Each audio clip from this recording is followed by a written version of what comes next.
ஆண்டவராகிய இயேசு கிறிஸ்துவுக்குள் மிகவும் அதிகமாக நேசப்படுகின்றவர்களே, மகிழ்ச்சியான இந்த காலை நேரத்தில் உங்கள் யாவரையும் இறைமைந்தன் இயேசுவின் திருப்பெயரிலே அன்போடு வாழ்த்தி வரவேற்கிறோம். இந்த காலை நேர காணொளி இறை தியானத்தில் நாம் இணைந்து கர்த்தரை நாம் துதிப்போம். அப்படி ஆசீர்வாதம் பெற்றுக்கொள்வோம். ஆரம்பம் பிதா குமாரன் பரிசுத்த ஆவியின் நாமத்தில் உள்ளது. ஆமேன். ஜெபிப்போம். மரணத்தை வெற்றி சிறந்து உயிர்த்தெழுந்து எங்களோடு கூட வாழ்ந்து கொண்டிருக்கிற எங்கள் நல்ல ஆண்டவரே, எங்கள் ராஜாதி ராஜாவே, கர்த்தாதி கர்த்தாவே, இந்த ஆசீர்வதிக்கப்பட்ட மனமகிழ்வான ஆண்டவரே, மகிழ்ச்சியான இந்த வெள்ளிக்கிழமையின் ஆண்டவரே காலை வேலைக்காக என்று செலுத்துகின்றோம். இந்த ஆண்டவர் மே மாதத்தின் 23ஆம் நாளை எங்களுக்கு நீர் ஆசீர்வாதமாய் தந்திருக்கிறீர். இந்த நாளின் ஆண்டவரை காலை நேரத்தில் உங்களுடைய வார்த்தையை கேட்டு நாங்கள் ஆசீர்வதிக்கப்பட காத்திருக்கிறோம். அடியனை மறைத்து நீர் பேசுகிறாஜா நாங்கள் கேட்கிறோம். இந்த நாளின் இறை செய்தி, பாடல் வேலை, ஜெப வேலை ஆசீர்வாதம் இதை கேட்டு பயன்பெறுகிற எல்லா மக்களுக்கும் உடைய இறை ஆசிரியர்களை தந்து வழியிருந்த ராஜா. இந்த நாளில் கூட கர்த்தாவே இந்த வார்த்தைகளை கேட்டு அநேக மக்கள் ஆசீர்வதிக்கப்படவும் உங்களுடைய வாழ்க்கையில் சந்தோஷத்தை சமாதானத்தை பெற்றுக்கொள்ளவும் கிருபை தான். இந்த ஊழியத்தில் எங்களோடு இருக்கிற நண்பர் சாரையும் சாக்க சாரையும் எடுத்து பயன்படுத்தும். இறைமைந்தன் இயேசு மூலம் ஜெபிக்கிறோம் நல்ல பிதாவே, ஆமேன். காலை வேளையில் நம்ம ஆண்டவரை துதிக்கும்படியாக அதி சீக்கிரத்தில் நீங்கிவிடும் இந்த லேசான உபத்திரவம் என்ற தந்தை பெர்க்மான்ஸ் ஐயாவுடைய பாடலை நம் சாரோடு இணைந்து பாடுவோம்.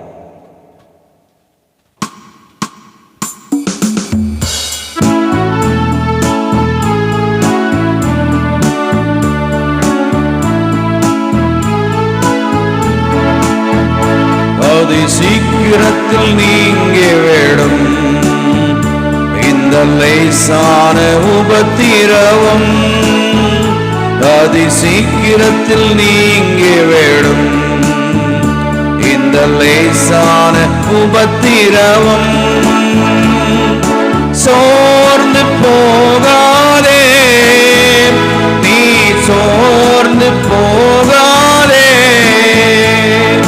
சோர்ந்து போகாதே, நீ சோர்ந்து போகாதே, அதி சீக்கிரத்தில் நீங்கி விடும் இந்த லேசான உபத்திரவம், அதி சீக்கிரத்தில் நீங்கி விடும் இந்த லேசான உபத்திரவம்.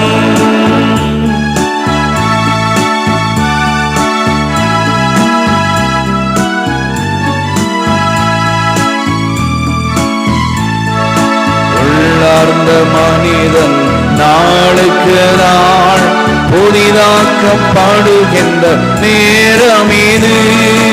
உள்ளார்ந்த மனிதன் நாளுக்கு நாள் புதிதாக்கப்படுகின்ற நேரம் இது. சோர்ந்து போகாதே, நீ சோர்ந்து போகாதே, சோர்ந்து போகாதே, நீ சோர்ந்து போகாதே, அதி சீக்கிரத்தில் நீங்கி விடும் இந்த லேசான உபத்திரவம், அதி சீக்கிரத்தில் நீங்கி விடும் இந்த லேசான உபத்திரவம். ஈடு இணையில்லா மகிமை இதனால் நமக்கு வந்திடுமே, ஈடு இணையில்லா மகிமை இதனால் நமக்கு வந்திடுமே. சோர்ந்து போகாதே, நீ சோர்ந்து போகாதே,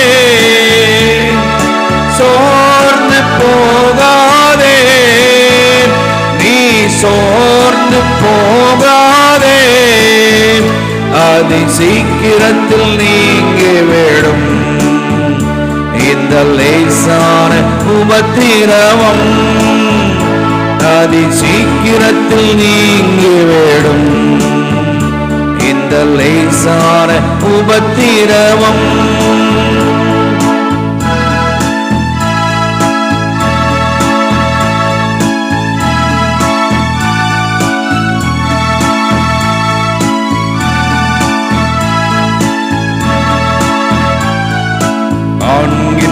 உலகம் தேடவில்லை, காணாத பரலோகம் நாடுகின்றோம். காண்கின்ற உலகம் தேடவில்லையே, காணாத பரலோகம் நாடுகின்றோம். சோர்ந்து போகாதே, நீ சோர்ந்து போகாதே, சோர்ந்து போகாதே, நீ சோர்ந்து போகாதே. அதி சீக்கிரத்தில் நீங்கிவிடும் இந்த லேசான உபத்திரவம், அதி சீக்கிரத்தில் நீங்கிவிடும் இந்த லேசான உபத்திரவம். கிறிஸ்துவின் பொருட்டு நெருக்கப்பட்டான், பாக்கியம் நமக்கு பாக்கியமே. கிறிஸ்துவின் பொருட்டு நெருக்கப்பட்டால் பாக்கியம் நமக்கு பாக்கியமே. சோர்ந்து போகாதே, நீ சோர்ந்து போகாதே, சோர்ந்து போகாதே, நீ சோர்ந்து போகாதே. அதி சீக்கிரத்தில் நீங்கிவிடும் இந்த லேசான உபத்திரவம், அதி சீக்கிரத்தில் நீங்கிவிடும் இந்த லேசான உபத்திரவம்.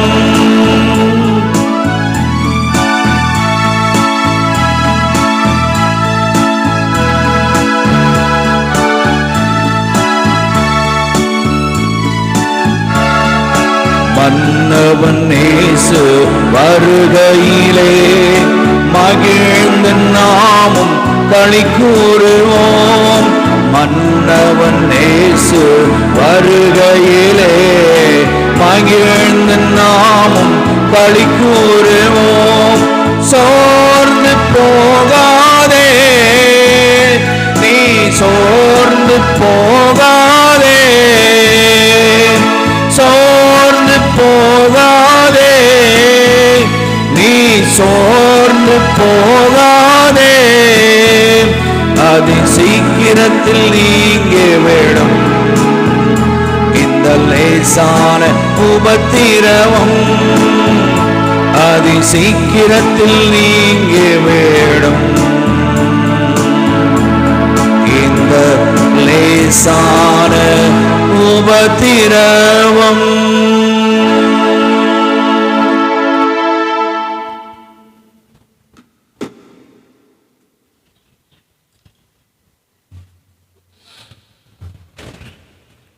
உயிர்த்தெழுந்த ஆண்டவராகிய இயேசு கிறிஸ்துக்குள்ளாக மிகவும் அதிகமாய் நேசிக்கப்படுகின்றவர்களே, உங்கள் யாவரையும் மீண்டுமாக இந்த மே மாதம் 23ஆம் நாளாகிய இந்த வெள்ளிக்கிழமையில சந்திப்பதில் மிகுந்த மகிழ்ச்சி அடைகின்றோம். இந்த காலை நேரத்தில் நாம் தியானிக்கும்படியாய் தெரிந்து கொண்ட கடவுளுடைய வார்த்தை, அது பரிசுத்த யோவான் எழுதின சுவிசேஷம் 15ஆம் அதிகாரம் 1 முதல் 8 வசனங்கள். இந்த பகுதி நாம் அனைவருக்கும் மிகுந்த பரிச்சயமான ஒரு பகுதி. இயேசு ஆண்டவர் திராட்சை செடியாக இருக்கிறார், நாம் கொடிகளாய் இருக்கிறோம்.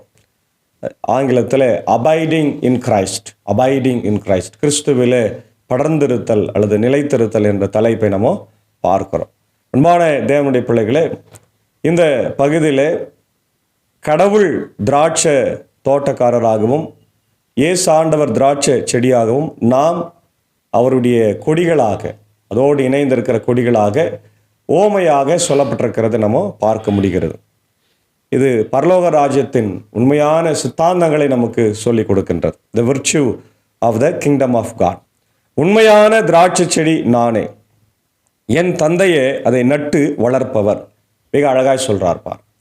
உண்மையான திராட்சை செடி, a true vine branches, true vine, I am the true wine. இந்த ஐ ஆம் என்ற வார்த்தை மிக முக்கியமானது. யோவான் சுவிசேஷத்தில் மாத்திரமே ஐ ஆம் என்ற வார்த்தை 8 முறை ஆண்டவர் இயேசு பயன்படுத்துகிறார். இதை எங்கிருந்து அவர் எடுக்கிறார்? ஒருவேளை யோவான் தான் இதை எழுதுகிறார். யோவான் இதை எங்கிருந்து எடுத்து இயேசுவை மேசியா இயேசுதான் உண்மையான கடவுள் என்பதை சொல்லுகிறார் என்றால் யாத்ராகமம் 3ஆம் அதிகாரம் 14ஆம் வசனத்திலிருந்து எடுக்கிறார். நான் இருக்கிறவராகவே இருக்கிறேன் என்று மோசேனிடத்தில் கடவுள் சொல்லுகின்ற காரியம். கடவுள் மோசேனிடத்தில் அந்த பேரை தான் சொல்றார். மோசே கேட்கிறார், ஆண்டவரே, என்னை அனுப்பினது யார் என்று நான் கேட்டால் என்ன பதில் சொல்லட்டும் என்று சொல்லும்போது ஆண்டவர் சொல்லுகிற ஒரே ஒரு பதில், நான். என்னுடைய பெயர் நான் தான். ஐயம் என்ற வார்த்தை. இந்த வார்த்தையை நாம் இன்றைக்கு சாதாரணமாக பயன்படுத்துகிறோம். எல்லாருமே சர்வசாதாரணமாக நான் செய்தேன், நான் பண்ணேன், நான் இதை செய்தேன், என்னால் இதை நடந்தது அப்படின்னு. அது தவறு. அது கடவுளுடைய பெயர். அந்த நான் என்றதை பயன்படுத்தும் போது நம்ம ரொம்ப ரொம்ப எச்சரிக்கையாக இதை பயன்படுத்த வேண்டும். It is theologically God's name. அதை மறந்துடக்கூடாது. அப்போ இங்க சொல்றார், உண்மையான திராட்சை செடி நானே, என் தந்தையே அதை நட்டு வளர்ப்பவர். அப்போ தந்தை தோட்டக்காரராக இருக்கிறார், எஜமானாக இருக்கிறார், இல்லை? அது ரொம்ப முக்கியமானது. இப்போ என்னிடம் உள்ள கனி கொடாத கொடிகள் அனைத்தையும் அவர் தரித்து விடுவார். எடுத்த உடனே ஜட்ஜ்மெண்ட் தான். ஆண்டவரோடு இருக்கின்ற கொடிகள் கனி தரவில்லை என்றால் அதை தரித்து போடுகின்றார். எடுத்த உடனே நியாய தீர்ப்பு. எந்த விதமான எக்ஸ்கியூசஸும் கிடையவே கிடையாது. இன்னைக்கு ஆண்டவரோடு நாம் நிலைத்திருக்கிறோமா என்ற முதல் பெரிய கேள்வி. அதாவது இந்த நிலைத்திருத்தல் என்பது கான்ஸ்டண்ட்டாக நடைபெறுகிற ஒரு காரியம். அதாவது தொடர்ச்சியாக ஞாயிற்றுக்கிழமான கோயிலுக்கு போயிட்டு திங்கக்கிழமையிலேருந்து சனிக்கிழமை வரைக்கும் கோயிலை பற்றி நினைக்காம, பைபிளை பற்றி நினைக்காம, ஜபத்தை பற்றி நினைக்காம, ஏனோ தானோன்னு வாழ்ந்துட்டு திருப்பி ஞாயிற்றுக்கிழமை கோயிலுக்கு போய் பாவ மன்னிப்பு பெறுவதில்லை. தொடர்ச்சியாக ஆண்டவரில் நிலைத்திருத்தல். அல்லேலூயா. அதான் முக்கியமானது. தொடர்ந்து ஆண்டவரோடு நிலைத்திருந்து ஒவ்வொரு நாளும் வசனத்தை நாம் கேட்டு, இந்த டெய்லி டிவோஷன் இருக்குது, டெய்லி வார்த்தைகள் நமக்கு ஆன்லைன் வழியாய் வந்து கொண்டு தான் இருக்கிறது. அது கத்தோலிக்க திருச்சபையிலலாம் தினந்தோறும் ஆலயங்கள் நடக்கிறது. எல்லாரும் போகிறாங்க, நிறைய பேர் கலந்து கொள்கிறாங்க. ஆனால் இன்றைக்கி நாம் நிறைய நேரத்தில் எதை பற்றியும் கவலைப்படாமல் உலகமே நமக்கு பிரதானம் என்று சொல்லி உலகத்தில் நம்முடைய நேரத்தை எல்லாம் செலவு பண்ணி கொண்டிருக்கிறோம், இல்லையா? பதவி, பணம், பட்டம், எல்லாம் அதிகாரம், இதை தான் நம்ம தேடி ஓடிக்கொண்டிருக்கிறோம். ஆனால் ஆண்டவருடைய வார்த்தையை உண்மையாக நாம் தேடுகிறோமா? அவருடைய வார்த்தையை வாசிக்கிறோமா? அவருடைய வார்த்தைக்கு செவி கொடுக்கிறோமா? ஆலயத்தில் தங்கியிருக்கிறோமா? சங்கீதம் 27:3-4 நாம் படிக்கிறோம். சங்கீதக்காரன் சொல்ல, ஆண்டவரே, ஒன்றை நான் கேட்டேன், அதையே நாடுவேன், அது ஆண்டவருடைய ஆலயத்தில் நான் ஆராய்ச்சி செய்யும், உடைய இன்ப சமூகத்தை தரிசிக்கவுமே நான் விரும்புகிறேன் என்று சொல்லுகிறானே. சங்கீதம் 84 பார்க்கிறோம், ஆண்டவரே, உம்முடைய ஆலயத்தில், உம்முடைய பீடத்தண்டையில் அடைக்கலான் குருவிக்கு வீடும், தகவலான் குருவிக்கு தன் குஞ்சுகளை வைக்கும் கூடும் கிடைத்ததே என்று சொல்லி தன்னுடைய ஆதங்கத்தை, நான் ஆலயத்துக்கு வர முடியலையே அப்படின்ற ஆதங்கத்தை அங்கே சங்கீதக்காரன் வெளிப்படுத்துகிறது பார்க்கிறோம். ஆக இன்னைக்கு நம்முடைய வாழ்க்கையில் நம்முடைய வீட்டு பக்கத்திலே ஆலயம் இருந்தால் கூட நம்ம போக மாட்டேன்றோம். இன்னைக்கு கிராமங்களிலெல்லாம் வீட்டு பக்கத்திலே தான் ஆலயம் இருக்கு, ஒரே தெருவில் தான். ஆனால் நிறைய பேர் ஆலயத்துக்கு வருவதில்லை. காரணம், ஆண்டவரை தேடுகின்ற எண்ணம் இல்லை. ஆனால் இங்கே ஆண்டவர் சொல்றாரு, என்னிலே நிலைத்திராதவர்கள், என்னிலே கனி கொடாதவர்களை ஆண்டவர் விட்டு அக்னியிலே போடுவார் என்று சொல்றார். அடுத்தது, கனித்தரும் அனைத்து கொடிகளையும் மிகுந்த கனி தருமாறு கழித்து விடுவார். பார்த்தீங்களா? கனி தராததெல்லாம் கழித்து போடுறாரு. கனி தருகிறத இன்னும் அதிகமான கனி தருமாறு அதை வெட்டி சுத்தப்படுத்துகிறார், தூய்மைப்படுத்துகின்றவராக நம்முடைய தந்தை இருக்கிறார். அப்போ நம்முடைய வாழ்க்கையில நம்ம கூட அதிகமாய் கனி தர வேண்டும் என்றால் ஆண்டவரோடு நிலைத்திருந்து உலக பிரகாரமான எல்லா காரியங்களையும் தரித்து விட வேண்டும். உலக பிரகாரமான ஆசை, இச்சை, இன்பங்கள் எல்லாவற்றையும் நாம் கழித்து விட்டு, அதுதான் கழிக்கிறதுன்னு சொல்லுவாங்க இல்லையா? அதை கழித்து விட்டு ஆண்டவரோடு இணைந்து இன்பமாய் நம் வாழ்வது அதிகமாய் கனி கொடுப்பது. அதான் சொல்றார், அது இன்னும் நம்ம தூய்மை ஆண்டவர் அதை செய்கிறார். நான் உங்களோடு இணைந்து இருப்பது போல நீங்களும் என்னோடு இணைந்து இருங்கள். இந்த முக்கியமான வார்த்தை, இணைந்து இருத்தல். இணைந்து இருத்தல், இந்த வார்த்தையை கணவன் மனைவிக்கு சொல்லுவாங்க. எப்பவுமே நீங்க பிரியாம இருக்கணும்பா, ஒன்னா ஒற்றுமையா இருங்க அப்படின்னு. கடவுள் இணைத்ததை மனிதன் பிரிக்கக்கூடாது என்று ஆயர் அவர்கள் சொல்ல. அது போல இங்கே கடவுளும் நாமும் ஒன்றாய் இருக்க வேண்டும், இணைந்து இருக்க வேண்டும், பிரியவே கூடாது. பிரிந்திருந்தால் சாத்தான் நமக்குள்ள புகுந்து நம்முடைய வாழ்வை சீர்கெடுத்து விடுவான். நம்முடைய வாழ்க்கையை அழித்து விடுவான். அதில் எந்த மாற்று கருத்துமே இல்லை. அதான் நம்ம அங்க பார்க்கின்றோம். ஆண்டவரோடு இணைந்திருங்கள். கொடி திராட்சை செடியோடு இணைந்து இருந்தாலன்றி தானாக கனி தர இயலாது. வெறும் கொடி கனி தர முடியாது.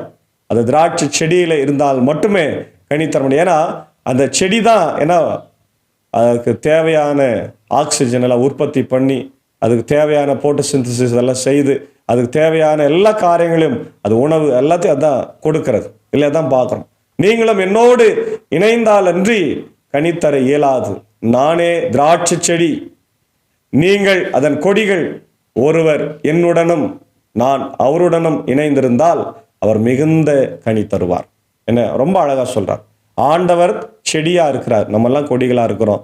நம்மால எதையும் செய்ய முடியும். இன்னைக்கு நிறைய பேர் நம்ம சொல்றோம், நான் இதை செஞ்சு முடிச்சிடுவேன், நான் தான் இதை செஞ்சேன், என்னால் தான் முடியும், என்னால் எல்லாம் இந்த குடும்பம் இல்லை, என்னால் என்ன இந்த சபையே இல்லை அப்படின்னு சொல்லி நம்மை பெருமையாய் பேசி கொண்டிருக்கிறோம். ஆனால் ஆண்டவர் என்ன சொல்றாரு? நீங்க என்னோடு இணைந்தால் மட்டும்தான் அதெல்லாம் செய்ய முடியும். என்னோடு இணையவில்லை என்றால் இந்த உலகத்துல எந்த காரியத்தையும் செய்ய முடியாது. இன்னைக்கு பாருங்க, நம்ம ஆண்டவரோடு இணைந்து இல்லாதனால இன்னைக்கு நம்முடைய சபைகள் எல்லாம் அழிவுக்கு நேராய் போய் கொண்டிருக்கிறது. சபைகள் சரி, ஸ்தாபனங்கள் சரி, இல்லையா? இன்னைக்கு செமினரியும் கூட மிகப்பெரிய பிரச்சனைக்குள்ளாய் சிக்கி இருக்கிறதை நம்ம பார்க்கணும். ஏன்னா ஆண்டவருடைய ஊழியர்கள், ஆண்டவருடைய ஆயர்கள், தாசர்கள் எங்க கடவுளோடு இணைந்தில்லாத ஒரு சூழ்நிலை, இணைந்திராத ஒரு சூழ்நிலையில அவங்களால கனித்தர முடியல. பதவிக்காக போராட்டம், யார் பெரியவன், யார் பிரின்சிபல் என்ற போராட்டத்தில் இன்னைக்கு செமினரி அல்லோலப்படுகிறத நம்ம பார்க்குறோம். காரணம் என்ன? சாட்சி இல்லாத ஒரு வாழ்க்கை. அப்போ ஆண்டவரோடு இணைந்திருந்தால் அந்த இடத்துல நிச்சயமா என்ன நடக்கும்னா விட்டு கொடுப்பார். அப்போ சரி, நீங்களே இருங்க, நீங்க இருந்தால் இந்த செமினரி நடத்துதுன்னு சொல்லி விட்டு கொடுக்கலாமே. ஒரு அன்பு, சமாதானம், ஐக்கியம் இல்லாத ஒரு நிலைமை இன்றைக்கு மத்தியில் இருக்கிறதுக்கு காரணம் ஆண்டவரோடு இணைந்திருக்கவில்லை, கனித்தரவில்லை. அது முக்கியமான காரியமாய் நம்ம இது எல்லாத்துக்கும் பொருந்தும். குடும்பத்திலையும் பொருந்தோம், சமுதாயத்திலையும் பொருந்தோம், இல்லையா? அன்பு இல்லைன்னு சொன்னா நம்ம எதுவுமே செய்ய முடியாது. ஆண்டவரோடு இணைந்திருக்கும் போது அன்பு வருகிறது, பொறுமை வருகிறது, சமாதானம் வருகிறது, சந்தோஷம் வருகிறது, ஞானம் வருகிறது. ஏன்னா அவரே ஞானமா இருக்கிறார். அவரோடு இணைந்திராவிட்டால் நமக்கு எதுவுமே கிடையாது. இதான் சொல்றார், என்னை விட்டு பிரிந்து உங்களால் எதுவும் செய்ய இயலாது. என்னோடு இணைந்து இராதவர் கொடியை போல தரித்து எரியப்பட்டு உலர்ந்து போவார். பார்த்தீங்களா? மிகப்பெரிய ஜட்ஜ்மெண்ட். என்னோடு இணைந்து இல்லாதவர்களுக்கு பெரிய ஆபத்து வரும்.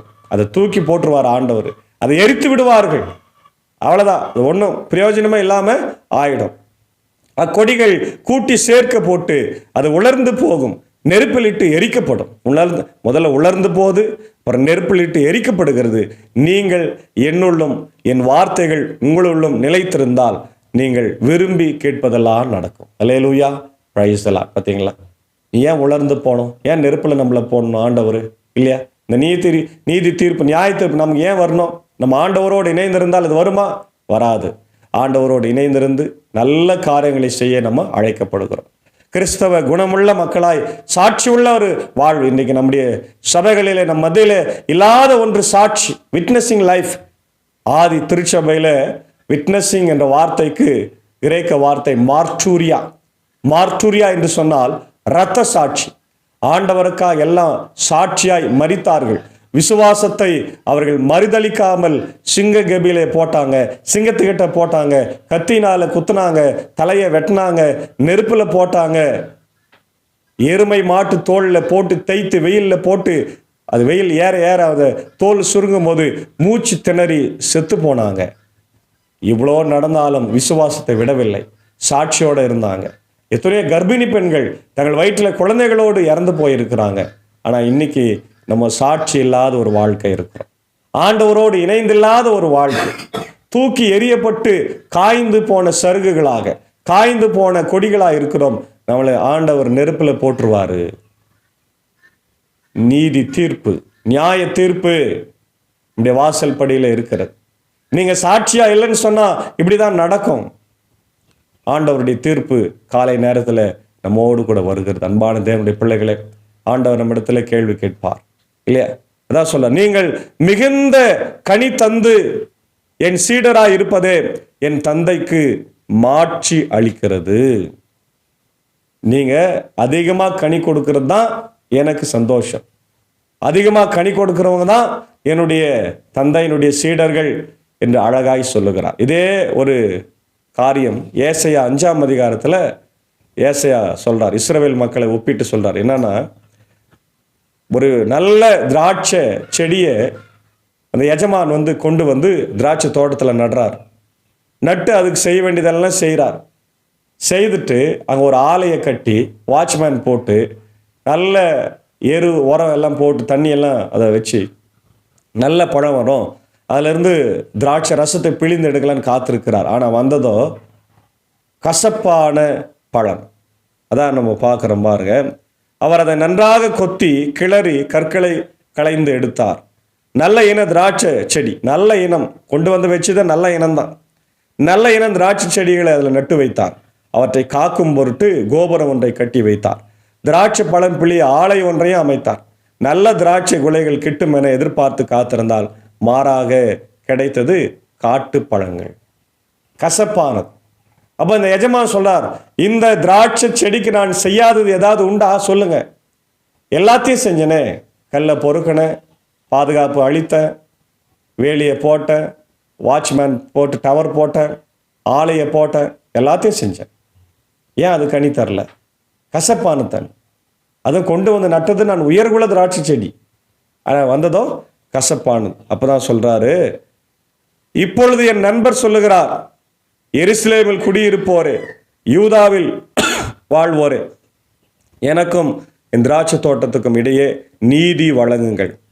என் திராட்சை தோட்டத்திற்கு செய்யாதது நான் ஏதாவது விட்டிருந்தா சொல்லுங்கள். ஏதாவது உண்டோ? நற்கனிகளை தரும் என்று நான் காத்திருக்க காட்டுப்பழங்களை அது தந்தது என்ன? என் திராட்சை தோட்டத்திற்கு செய்ய போவதை உங்களுக்கு நான் அறிவிக்கிறேன் பாருங்க. நான் அதை வேலியை முதல்ல பாதுகாப்பு எடுக்கிறார். நான் அதன் வேலியை பிடுங்கி எறிவேன், அது தீக்கு இரையாகும். அதன் சுற்றுச்சுவரை தகர்த்து எறிவேன், அது மிதியுண்டு போகும். நான் அதை பாழாக்கி விடுவேன், அதன் கிளைகளை நறுக்கப்படுவதில்லை, களையை அகற்ற மண் கொத்தப்படுவதும் இல்லை. நெருஞ்சிலும் முட்புதர்களுமே அதில் முளையும், அதன் மீது மழை பொழியாதிருக்க மேகங்களுக்கு கட்டளையிடுவேன். படைகளின் ஆண்டவர் சொல்லுகிறார். அல்லேலூயா. பார்த்தீங்களா, இவ்வளோ பெரிய நீதி தீர்ப்பு வச்சுன்னு நம்ம இன்னைக்கு ஆண்டவரை எதிர்த்து ஆட்டம் போட்டு கொண்டிருக்கிறோம். அன்பான தேவனுடைய பிள்ளைகளே, காலை நேரத்தில் ஆண்டவர் நம்மளை எச்சரிக்கிறார். அதே சங்கீதம் திருப்பாடல்கள் 1ஆம் திருப்பாடல்களில் நம்ம பார்க்குறோம்.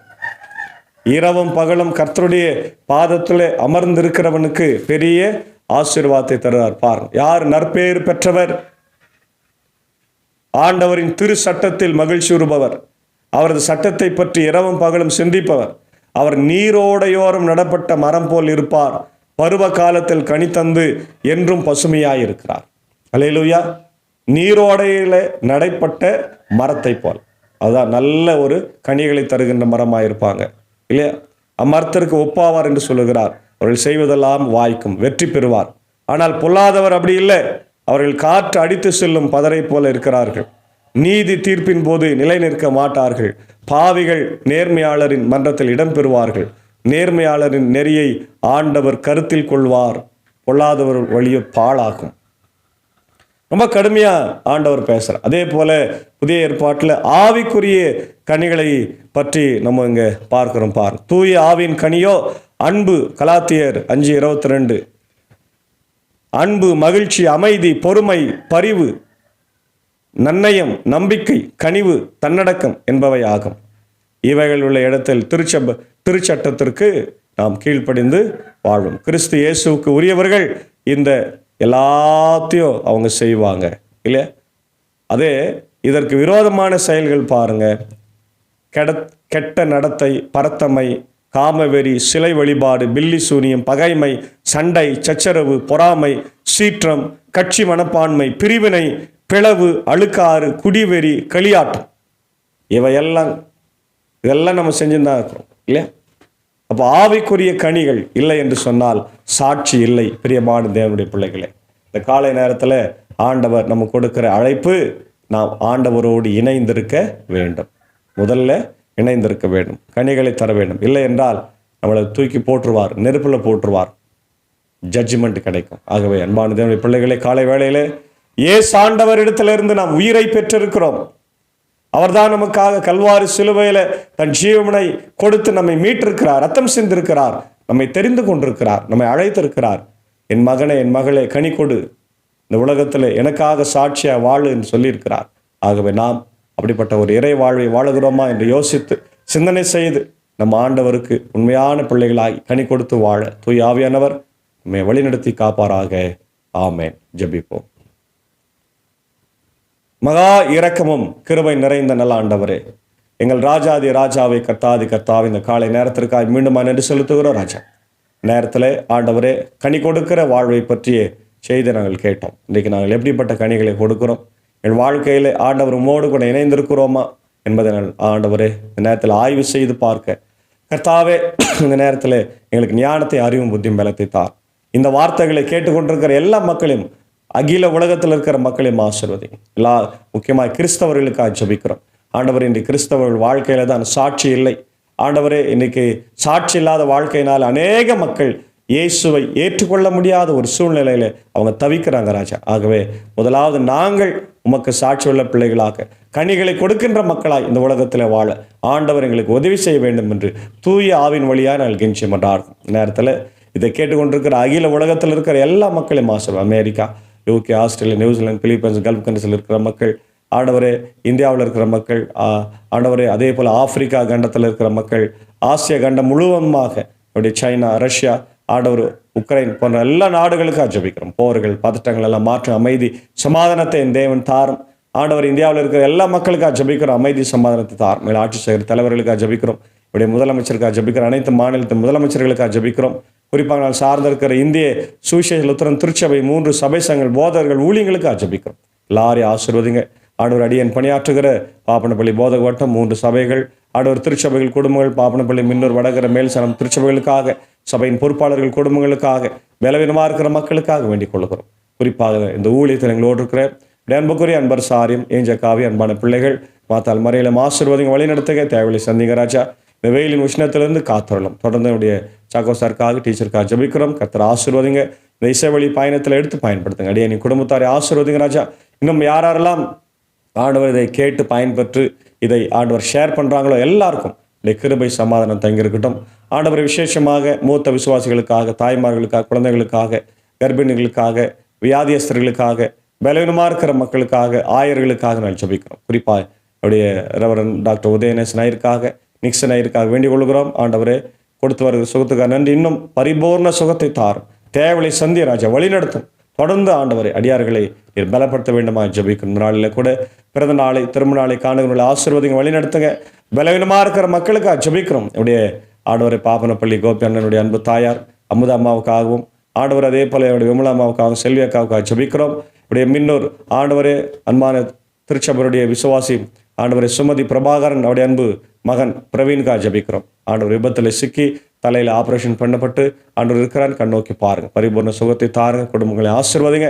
தொடர்ந்து ஆண்டவர் இந்த நாளின் எல்லா பணிகளும் பயணங்களும் எங்களுக்கு நீர் ஆசீர்வத்தை தாரும். இதை கேட்டு பயன்பெறுகிற எல்லாருடைய வாழ்க்கையில நாங்கள் கனி கொடுக்க வேண்டும், ஆண்டவரோடு இணைந்திருக்க வேண்டும் என்ற சிந்தனையை எங்களுக்கு நீர் தர வேண்டுமா ஜெபிக்கிறோம். துதி கன மகிமை உமக்கே செலுத்துகிறோம். இறை மைந்தன் இயேசுவின் மூலம் ஜெபிக்கிறோம் நல்ல பிதாவே, ஆமென்.